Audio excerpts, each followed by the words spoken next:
The 16th of April, 2014. A routine ferry trip across South Korean waters. 476 passengers aboard, most of them high school students, on a field trip, excited about their journey to Jeju Island. Within hours, 304 of them would be dead, drowned inside a sinking vessel, while rescue boats circled outside. This isn't just a story of tragedy. It's a story of criminal negligence, of students following orders that killed them, and of final text messages sent from flooding cabins as teenagers realized no one was coming to save them. Before we dive into this heartbreaking disaster, hit that subscribe button. This story needs to be remembered. The MV Sewol was a 20-year-old ferry that had been modified to carry more passengers and cargo than it was designed for. On the morning of April 16th, it departed from Incheon, carrying 476 people. 325 of them, students from Danwon High School, ages 16 to 17, on a 4-day field trip. What these students didn't know, the ferry was overloaded with 2,142 tons of cargo, 3 times its safe limit, much of it improperly secured.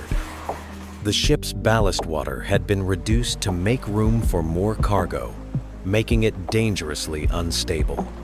At 8:48 a.m., the Sewol was making good time through calm waters near Jindo Island. Students were finishing breakfast, texting friends, taking selfies. 17-year-old Park Ye-sul sent a message to her mother. "Mom, I think the ship might be tilting. Is that normal?" Seconds later, the ship made a sharp turn. A loud bang echoed through the vessel. The unsecured cargo shifted violently. The ship tilted 30 degrees to one side, then 45 degrees. Plates and furniture crashed across the dining hall. Students were thrown against walls. The ship kept tilting. Passenger video from inside shows the chaos. Screaming teenagers clutching tables as the floor becomes a wall. Water beginning to pour in through windows. Life jackets floating past the camera. Then came the announcement that would seal their fate. "Do not move. Stay where you are. It's dangerous to move." This announcement repeated over the ship's PA system multiple times. The crew, including the captain, told passengers to stay in their cabins while the ship was sinking. Students, trained to follow authority, obeyed. Park Soo-hyun, a student, texted her mother at 9:10 a.m. "Mom, I love you. I'm sending this in case I can't say it later. The ship is sinking. They're telling us to wait and not move. The ship is tilted too much. I don't think I can get out." Her mother replied, "I'm sure you can get out. Just stay calm. I know my baby can get out of there." Park Soo-hyun's body was recovered 3 weeks later. At 9:23 a.m., crew members, including Captain Lee Jun-suk, were seen abandoning ship. Video footage shows them being rescued by the Coast Guard. Meanwhile, hundreds of students remained trapped below deck, following the orders to stay put. By 9:30 a.m., the ship was on its side. Water flooded the lower decks where most students were trapped. As the ship continued to capsize, students sent final messages to their parents. 17-year-old Shin Young-jin texted his father, "Dad, I can't walk out because the ship is tilted. There are a lot of students who didn't come out. We're all trapped." His father's last text to him, "I know you're smart. Just follow the adults and get out of there." Shin Young-jin drowned. His phone was recovered with his body. Here's what makes this tragedy even more horrific. Rescue vessels arrived quickly. Coast Guard boats, fishing vessels, and helicopters surrounded the sinking ferry. They could see the ship capsizing in real time, but they did nothing. For critical minutes, then hours, rescuers waited for orders. They could hear students banging on the hull from inside. Some students broke windows and emerged, screaming for help. Only 172 people escaped, most of them crew members and passengers who ignored the PA announcement. Civilian divers in the area began diving immediately, pulling students from accessible areas.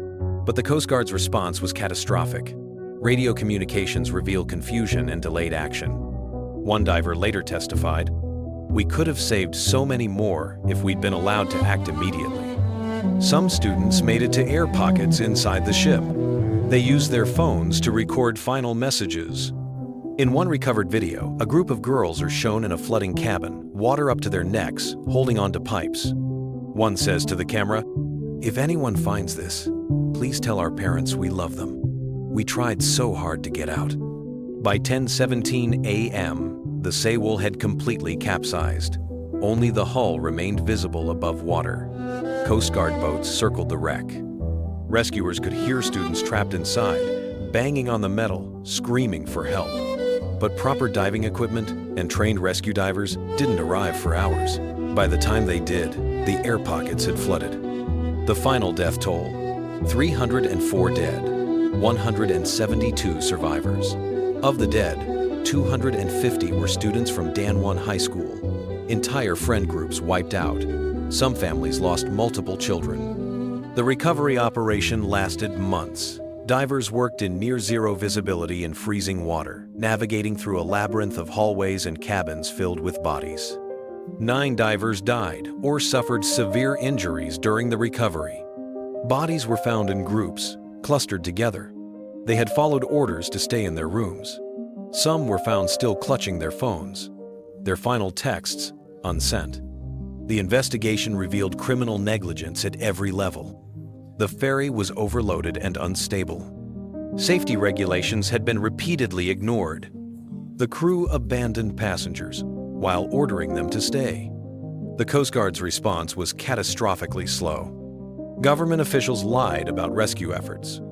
Captain Lee Jun-sok was sentenced to life in prison for murder through willful negligence. 15 crew members received sentences ranging from 5 years to life. The company's CEO was convicted of embezzlement and corruption. But for the families, no sentence could bring their children back. Vice Principal Kang Min-kyu, who survived the sinking, committed suicide 2 days later. He left a note, "I am alive.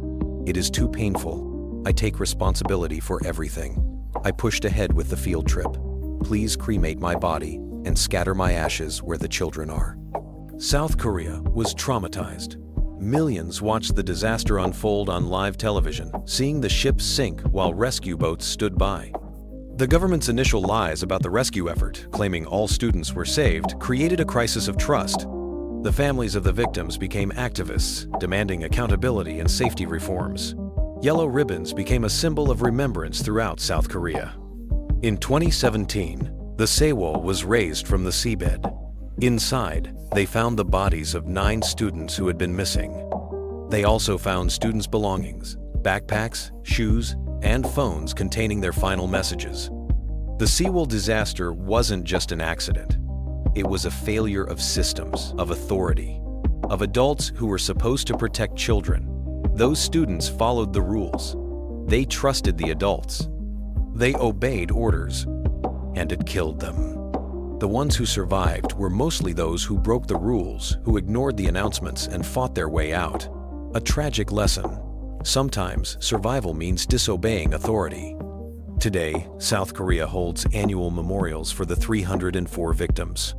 The Danwon High School class that should have graduated in 2016 had only 75 students, 250 of their classmates drowned on that ferry. If this story affected you, leave a comment sharing your thoughts. Hit subscribe to remember these victims and hear more stories that need to be told.